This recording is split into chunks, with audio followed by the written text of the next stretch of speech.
Guys, interview natin ng konti si Kurt kung kamusta siya sa lugar namin. Welcome sa barangay namin, Barangay Rosario. Ate, kamusta ang feeling na nandito ka sa Barangay Rosario, Pasig? Kamusta ang sagala? Napagod ba?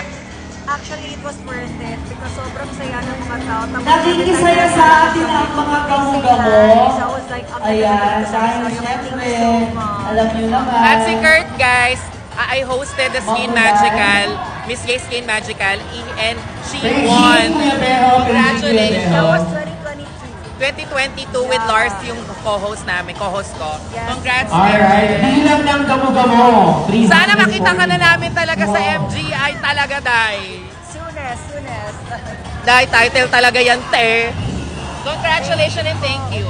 And syempre, para po sa ating opening. And by the way, I'm Miss Gay, Miss Gay.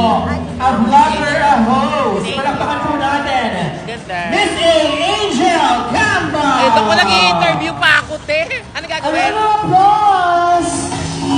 Ayan, congratulations to all the lovely candidates. Again, thank you so much, Mr. Dave Santos.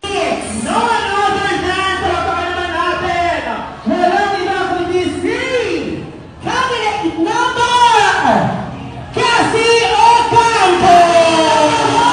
Cassie Ocampo! Cassie Ocampo! Congratulations!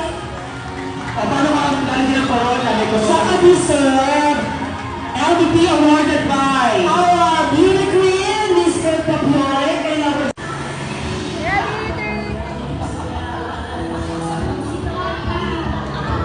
congratulations, Miss Cassie Ocampo! Sir Dave.